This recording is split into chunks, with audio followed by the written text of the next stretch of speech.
سلام، این یک ویدیو یوتیوب نیست، یه تجربه شخصیه. من مهرادم، خیلی خوش اومدید به کانال مهرادیار. Working on a weekend like usual. Way off in the deep end like usual. Niggas swear they passed us, they doing too much. Haven't done my taxes, I'm too turned up. Virgil got a paddock on my wrist going nuts. Niggas caught me slipping once, okay, so what? Someone hit your block up, I tell you if it was us. Man, a house in Rosewood, this shit too plush. سلام. یه نکته ای رو که من باید دوباره بهش یادآوری بکنم اینه که من به وقت شما خیلی ارزش قائلم و اینکه هر اطلاعاتی رو نمیام به صورت توتیوار بگم. هدف و نیت ساخت این کانال این بوده که تجربیات شخصی خودم و راه حل هایی که به درد خودم خورده رو بیام به شما بازگو کنم که به کمک هم پیشرفت بیشتری داشته باشید. خب، موضوع ویدیوی امروز موضوع به شدت مهمیه و یه دونه ویدیو براش خیلی کمه، ولی من توی ساده ترین حالت سعی میکنم که این موضوع رو اولا برای شما بشکافم، چون اگر شما پشت هر قضیه‌ای رو بدونید، نقاط قوت و ضعفش رو اگر بشناسید، میتونید بهتر باهاش مبارزه بکنید. دلیل اینکه تو هر ویدیو من اول میام یه بک‌گراند و مقدمه ای ازش میگم و بعدش شروع میکنم به راه حل، به خاطر اینکه ذهن شما شفافتر میشه. شما هر چیزی رو اگر به ذهنتون شفافتر بتونید منتقل بکنید، راه حلی که به دست میارید راحتتر میتونه اون بپذیره و عملی کردنش راحتتره. پس دلیل این که تو هر ویدیو اولش مقدمش رو میگم این. خب، موضوع ویدیوی امروز قربانی بودن، زندانی شدن در ذهن خودم و موضوع به شدت فراگیریه. یعنی شاید خودم هم هنوز باهاش دارم دست و پنجه نرم میکنم و تامنیل این ویدیو خیلی هوشمندانه انتخاب کردم، به خاطر اینکه شمایی که این ویدیو رو کلیک کردید پس هنوز خودتون رو قربانی این دنیا میدونید و نیاز دارید که کسی بیاد راه حلی بگه و این قربانی بودن رو از شما بگه. امروز یه دونه پست قشنگ میدیدم نوشته بود هیچ کلید هیچ قفلی بیرون نیست، قفلای ذهنی شما همش از کلیدش درون شما درست میشه. خب، این حس قربانی شدن هم از درون ما شکل میگیره. بیایم ببینیم چجوری شکل میگیره که ما تو این ذهنمون قربانی میشیم، زندانی میشیم و زندگی رو از ما میگیره. اولین گزینش که مهمترینش هم از پدر و مادره، خانواده است. خانواده موجود بدی نیست، موجودی نیست که از روی نیت بدی بخواد این کارو بکنه.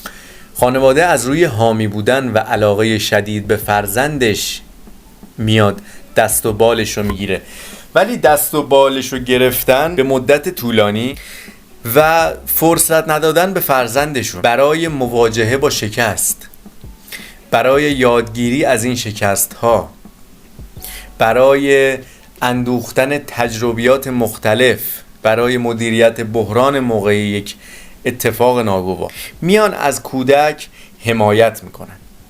یعنی مثل این چرخهای کمکی دوچرخه میان حمایت میکنن، اما در جریان نیستن که این چرخها فقط برای دوچرخه نیست. شما هیچ کسی رو نمیبینید الان یه شخصی که دوچرخه داره میرونه، این دوچرخه بزرگا، اگه ببینید هر روز داره با این چرخهای کمکی میاد بیرون، خب میفهمید یه جایی میلن. این چرخها به ما حس قربانی بودن میدن. حس قربانی بودن، اگر بخوام جمله کلیدواژه‌اش رو بگم که خودتون هم متوجه بشید آیا من هم حس قربانی بودن رو دارم، ای کاش زیاد میگم. ای کاش توی خانواده بهتری به دنیا می اومدم. ای کاش کشور دیگه ای داشتم. ای کاش دوستان بهتری داشتم. ای کاش پارتنر بهتری گیرم می اومد. ای کاش. خب، این ای کاش ها داره همه چیز رو از زاویه بیرونی به خودش نگاه میکنه و اینکه چه موجود کوچکیه در برابر این قدرت دنیا رو یه فردی، یه شخصی میبینه که به شدت گنده تر خودشه و توانی که داره توان از بین بردن این شخص است. یعنی زیاد میگن، حالا توی قسمت بعد من اینو میگم، ولی زیاد میگن چرا این اتفاق واسه من افتاد. حالا پرجزئیاترش رو قسمت خودش برسیم میگم بهتون. پس خانواده نقش مهمی رو دارن و اشکالی هم نداره. ما میتونیم از طریق ساختار ذهن خودمون میتونیم کم کم خودمون رو از این چرخهای کمکی نجات بدیم. گزینه دوم اینه که خانواده، دوباره برمیگردیم به خانواده خیلی نقش مهمی داره، هم تو ساخت هم تو شکست اخلاقیات فرزند. انتقاد دائمی خانواده است. انتقاد دائمی خانواده دیگه از روی حمایت به نظر من نمیاد، از روی کمالگرایی، از روی مقایسه شدن و این موارد. خب شما الان هنوز دارید با قربانی بودن توی این قرن 21 دست و پنجه نرم. پس به پدر مادراتون حق بدید که پدر بزرگ مادر بزرگ های شما چجوری اونا رو بزرگ کردن. اونا دیگه نمی اومدن کلاس های اینجوری رایگان تراپی داشته باشن که بفهمن اصلا حامی چجوریه. نه، اونا یه جوری بزرگ شدن که دیگه اگر الان دارن با شما این رفتار رو میکنن دارن صدشون رو میزنن. پس اونا رو و در وهله بعد خودتون رو سرزنش نکنید از این قضیه که انتقاد شدید. اشکالی نداره انتقاد شدید، راه حل شما میخوایم پیدا کنیم. انتقاد شدن به چه معنیه؟ توضیحش رو بخوام بدم، بچه میاد یه دایره میکشه، میگه این گله، بچه 3 ساله میاد میگه این گله، گل کشیدم. حالا پدر مادرش نهایت چی کار میکنن؟ اون گلو میان یه ذره این برگا میکشن، یه دونم از این گلا که اینجوری میکشن فکر میکنن حالا الان پیکاسو هن، میگن این گله، این گل نیست. خب آخه اگر یه نقاش بهتر بیاد که اینم که 4 تا خط خطی میبینه که تو کشیدی. چرا از بچت انتقاد میکنی که این بچه بزرگ که شد این انتقاد دنیا رو ببینه و خودش رو قربانی تصور بکنه؟ چرا از اون 3 سالگیش نتونست یه تأییدی بگیره؟ چرا همش انتقاد شد که بدون آقا من چرا همه چی واسه من انتقاد، یه گل اما میکشیم میگن گل نیست. پس اگر پدر مادری دارید این ویدیو رو میبینید بدونید چه بلایی دارید سر فرزندانتون میارید. اونا نباید تاوان ناآگاهی ما رو بدن، مخصوصا تو این دوره که همه اطلاعات در دسترسه. اطلاعاتی مثل من که چند سال روش زمان گذاشتم و نتیجهشو دیدم، وقتی که به شما میگم، حالا برای بعضیا شاید کارساز نباشه، ولی وقتی که این اطلاعات هست دیگه توجیهی برای شما نیست که نتونید دوباره همون تروماهای پدر مادرتون رو به بچه‌تون انتقال بدید. توجیهی نداره با. پس ما انتقاد دائمی هم زیاد شدیم از طرف خانواده. هر فرزندی رو توی حوزه زبان شناسی ما زبان رو چجوری یاد میگیریم؟ با تقلید. یعنی پدر و مادرمون میان بابا میگن، مامان میگن، بچه‌م اصلا نمیدونه معنیش چیه که همونو فرم لب و دهنش و زبونش و عضلات صورتش رو جوری میکنه که بتونه اونو بیان بکنه. خب ما توی گرفتن اخلاقیات و رفتارهای پدر مادرمون هم تقلیدکار هستیم. یعنی کسی میتونه باشه که 40 سال هنوز داره رفتارهای پدر مادرش رو تقلید میکنه. گفتم بهتون پدر مادر چجوری بزرگ شدن، ما نباید رفتارهای اونا رو تقلید بکنیم. پدر و مادر ما 100% دارن حس قربانی بودن رو به شما منتقل میکنن. پس اینجا باید آگاهانه عمل کنیم. مثل دیگه زبون نیست که بگیم تقلید میکنم میرم جلو. این تقلید به ضرر شما تموم میشه. شما درسته مثل یه شمشیر که اول گرمش میکنن بعد شکلش میدن سفت شدید، ولی من شاید اصلا نخوام شمشیر باشه، شاید من بخوام از طریق اون فلزش یه مجسمه بشم، شمشیر نمیخوام باشم. خب میگید مهراد شمشیر که دیگه سفت شده، شکننده شده. نه، این چیزی بوده که به ما یاد دادن که دیگه شمشیر اگر شکل گرفت دیگه شکننده است و دیگه نمیشه تغییر کرد. کی گفته این حرفا؟ وقتی اون کسایی گفتن این حرفو که نتونستن اون حس گرما دیدن دوباره رو تحمل کنن، به خاطر اینکه توی ذهنشون دیتا ندادن به خودشون، دیتایی که بتونه تعریف بکنه این گرمایی که من دارم، حالا به عنوان درد و رنج که ما توی دنیا به ذهن خودم بقبولونم، تعریف کنم که اگر من دارم این گرما رو میبینم و دارم اذیت میشم، دارم تغییر فرم میدم، دارم ساختارم رو عوض میکنم. چی مهمتر از تغییر ساختار؟ شما از یک ماده تونستید یه چیز دیگه ای درست بکنید، ولی آیا بک‌گراند اتفاقات رو میدونید که اگر دارید این رنج رو تحمل میکنید که توی یک ویدیو گفتم مثل جا انداختن قلنجه، این درد این رو اگر تحمل دارید اصلا میتونید تحمل کنید؟ هدفش رو میدونید؟ اگر هدف یه چیز رو بدونید من نمیتونم با این دست دیگه کار بکنم، دردش رو قابل تحمل تر میکنید واسه خودت. اطلاعات هم مثل همینه، آگاه شدن هم مثل همینه. برای مقابله با مقابله بهتر با رنج هاست. ما تو این زندگی خیلی رنج میکشیم، کسی نیست که رنج نکشه، فقط چجوری میتونیم بهتر هندلش بکنیم.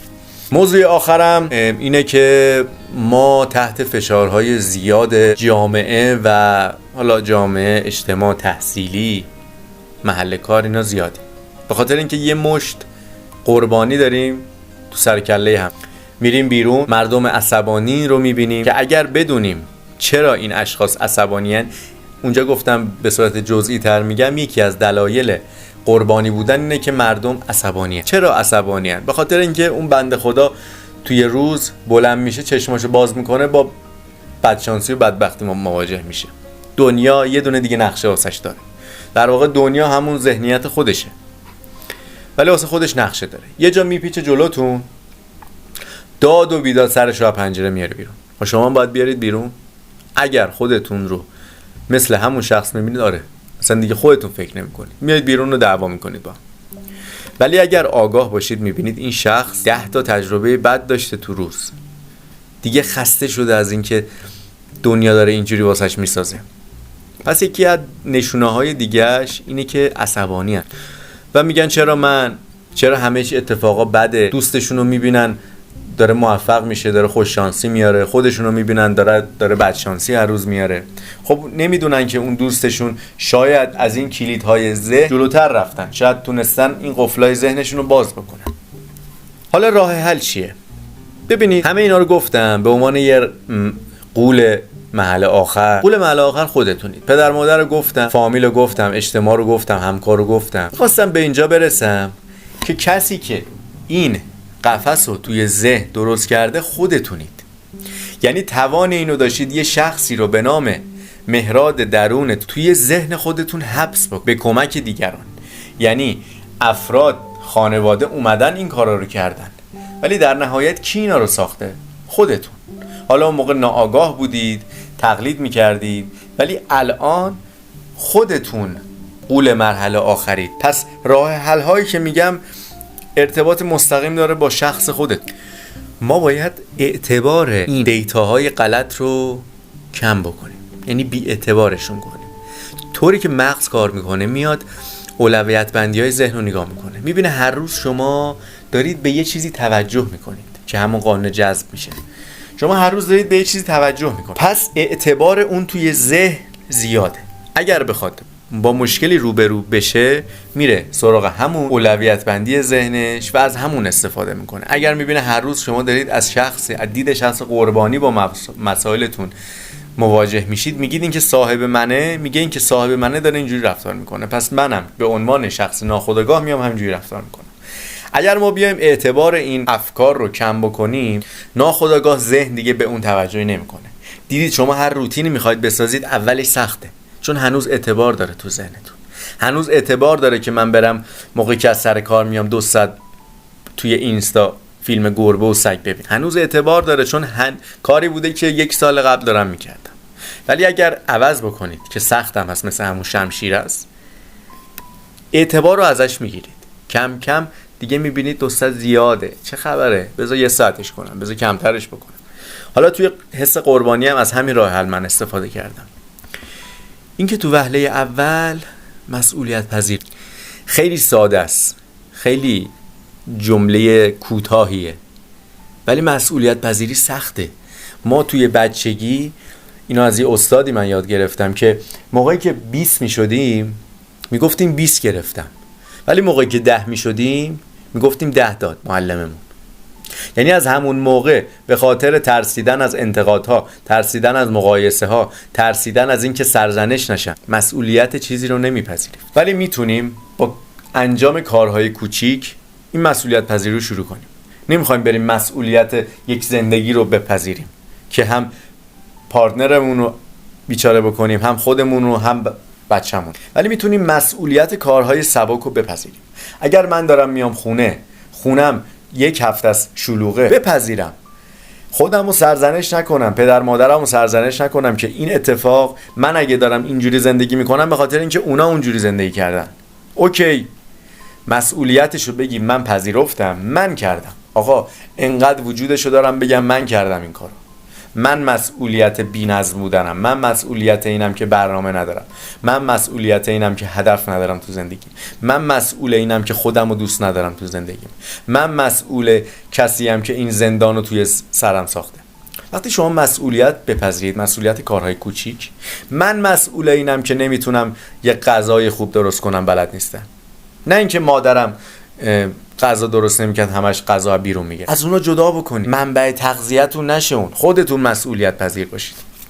راه حل دوم، دوری کردن از افراد حامی. افراد حامی ظاهرش خوبه که اتفاق خوبیه، دارن حمایت میکنن، ولی ما داریم پشت نقاب اونا یه چیزی مخفی میشیم. اگر ما پارتنرمون رو کسی انتخاب میکنیم که حامی باشه، داریم خودمون رو قربانی میبینیم. من یک قربانیم، یه آدم ضعیفم، یه فردی رو میخوام که بیاد حمایت کنه. شما باید حمایتگر باشید، اول حمایتگر خودتون، دوم حمایتگر کسی دیگه، که اگر اون شخصم شما رو حمایتگر میدید باید باهاش صحبت بگید من فرد حمایتگری نیستم، من فرد مثبتیم. پس شما باید دوری از افراد حمایتگر داشته باشید و جایگزین کردن اون افراد با افراد مثبت. افراد مثبت چه معنی دارن؟ افراد مثبت به معنی مثبت نگر نیست. افراد مثبت، دوستان مثبت به این معنیه که اشکال شما رو گوشزد میکنه، یعنی شما میگه این مشکل رو داشتید ولی نسبت به جوری که من شما رو میشناسم اینه که میتونی پس این بر بهترین مدل دوست داره، میگه خیلی کارت اشتباه بود ولی میتونی این کار رو انجام بدی، حداقل تلاش میتونی بکنی که دیگه این کار رو نکنی. با این افراد ما باید بیشتر جوین بشیم. اون دایره دوستانمون باید این چنین افراد رو پر بکنن. شما برای پارتنرتون باید همین شخص باشید. اگر حامی باشید صورت مسئله رو پاک کرد. همیشه اون شخص مشکل داره تو زندگیش، یه جایی میشه که دیگه خیلی دیره. موقعی که بچه دار شدید و اون تروماهای قدیم میاد بالا و اونجا دیگه ضرر میکنید، هم خودتون، هم پارتنرتون، هم بچه‌تون. گزینه آخرم گزینه اینه که خیلی گزینه حساسیه، بخاطر خیلی خوبه، ولی اگر اون کارهایی که تو ویدیوهای قبلی گفتم رو انجام داده باشید. شما صبحها عبارت تأکیدی به کار ببرید، ولی اگر کسی که این اعتبارها رو کم اعتبار نکرده باشه تو ذهنش، 1 سال هم بیاد صبح بلند شه بگه چه هوای خوبی، چه زندگی خوبی، هیچ فایده ای نداره. 10 سال هم بکنه هیچ فایده ای نداره. ولی اگر این لایه ها رو حالا از طریق اون تکرار کردن مانیفست و رودمپی که روز تشییع جنازتون داشتید و ساختن عبارات تأکیدی در شرایط سخت، مثل اون آب سردی که توی اون یکی ویدیو بهتون گفتم، اگر شما اون عادت‌ها رو ساختید معجزه میکنه. یعنی صبح بلند میشید، وقتی که میگید من به خاطر این صبح شکرگزارم، یعنی دارید همه اون قربانی شدن رو با بولدوزر میزنید کنار. طرف شکرگزاره، دنیا میگه این کی شد یهو، چی کار باید بکنیم، چه استراتژی باید براش بچینیم، نمیدونه. پس دنیا رو واسهتون خام میکنه. حالا که خنثی شد، شما هم منفی اومدید خنثی، حالا میتونید خنثی رو بسازید. پس این مرحله است. همه افراد هم منفی میخوان یهو مثبت شن. طرف بی پوله میخواد پولدار شه، نمیدونم بی مسئولیت میخواد مسئولیت پذیر شه. ما باید اول این بی مسئولیت رو خنثی بکنیم، بعد این مرحله رو بسازیم. یعنی یه پروسه ای داره. پس عبارات تأکیدی هم به شدت مهمه. حرف دیگه ای نمیمونه. خیلی ممنون که تا اینجا دیدید این ویدیو رو. باور کنید اطلاعاتی که من بهتون میدم اطلاعات دست اولیه که نتیجهشو پس داده و تنها آرزوم اینه که کسایی که میبینن مثل خودم هر روز 1 قدم به دوست داشتن خودشون بیشتر نزدیک بشن. اگر کسی رو میشناسید که با حس قربانی شدن دست پنجه داره نرم میکنه، این ویدیو رو براش بفرستید. و خیلی ممنون که تا اینجا ویدیو دیدید. خداحافظ. It's cool, man. Got red bottles on. Life is good.